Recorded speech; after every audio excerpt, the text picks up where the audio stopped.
శివుడు 12 క్షేత్రాల్లో జ్యోతిర్లింగాలుగా పూజలు అందుకుంటున్నాడు. జ్యోతిర్లింగాల్లో రెండవ జ్యోతిర్లింగం, అష్టాదశ శక్తిపీఠాల్లో 6వ శక్తిపీఠం. ఈ రెండూ కలగలిసిన దివ్యక్షేత్రం శ్రీశైల క్షేత్రం. ఈ నల్లమల్ల అడవుల్లో అమ్మవారు అయ్యవారు స్వయంభుగా వెలిశారు. ఆ పరమశివుడు పరాశక్తి ఇద్దరు ఒకే చోట ఉండడం వల్ల ఈ ప్రదేశం శివశక్తి క్షేత్రంగా పేరుగాంచింది. ఇక ఆ లయకారుడైన శివుడు అనగానే నందీశ్వరుడు కూడా గుర్తుకొస్తాడు. శివాలయంలో శివలింగానికి ఎదురుగా నంది విగ్రహం ఉంటుంది.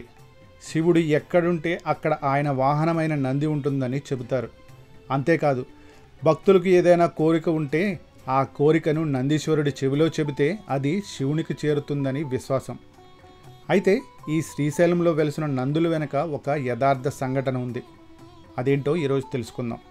పూర్వం శ్రీశైలం సమీపంలోని బ్రహ్మగిరి వద్ద విశ్వకర్మ వంశోద్భవుడు మహాశివభక్తుడైన బసవాచార్యుడు అనే ఒక శిల్పి నివసించేవాడు.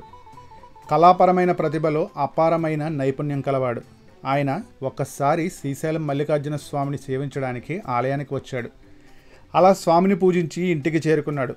ఇంటికి వచ్చాడే కానీ ఆయన మనసంతా ఆలయం గురించి ఆలోచించడం మొదలుపెట్టిందట.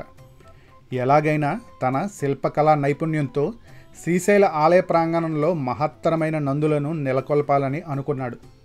అనుకున్నదే మొదలు చాలా ఉత్సాహంతో పని ప్రారంభించాడు. 40 రోజుల పాటు చాలా నిష్టగా ఆ శిల్పి నక్తవ్రతాన్ని పాటిస్తూ 2 మహత్తరమైన నందులను తయారు చేశాడు. పొద్దున్నుంచి భోజనం చేయకుండా రాత్రి శివపూజ చేసి భుజించడాన్ని నక్తం అంటారు. ఎంతో ముచ్చటగా కవల పిల్లల్లా ఒకే రూపుతో ఉన్న నందులను చూసి అతను ఆనందించాడు. కానీ ఏం లాభం? అసలు సమస్య ఇక్కడే మొదలైంది. ఇంత పెద్ద నందులను శ్రీశైలానికి ఎలా చేర్చాలి? మధ్యలో పాతాళగంగను కూడా దాటాలి మరి అంటూ విచారంలో మునిగిపోయాడు. ఆయనకు నిద్ర కూడా పట్టలేదు. అయితే అర్ధరాత్రి గడిచాక మత్తు వచ్చినట్లు కళ్ళు మూసుకున్నాడు శిల్పి. వెంటనే ఒక కలలో స్వామి కరుణించాడు.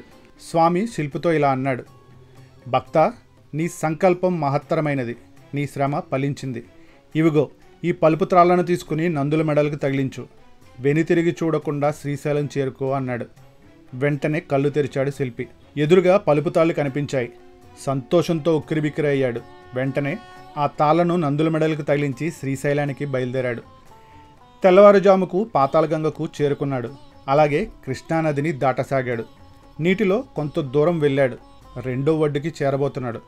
అయితే ఒక నంది అతని ముందుంది, ఇంకొకటి ఆయన వెనుక వస్తుంది.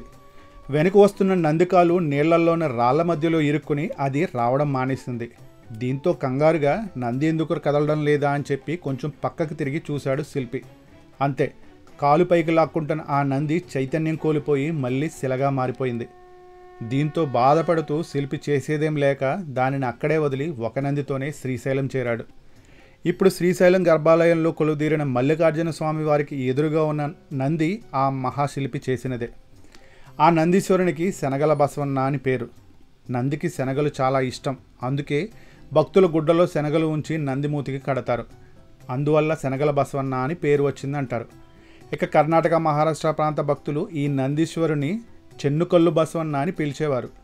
ఆ పేరు కాలక్రమంలో శనగల బసవన్న అయి ఉంటుందని చెబుతారు. ఊబి నిండు కాలిపైకి లాక్కుంటూ శిలగా మారిపోయిన నంది ఉబ్బలి బసవన్న. శ్రీశైలం ప్రాజెక్టు నిర్మాణం వల్ల పాతాళగంగలో మునిగిపోయిన నంది 700 అడుగుల లోతున నీటిలో ఇప్పటికీ ఉందని, ప్రాజెక్ట్ కట్టక ముందు ఆ నందిని చూసిన పెద్దవాళ్ళు ఉన్నారని చెబుతారు. ఓం నమః శివాయ.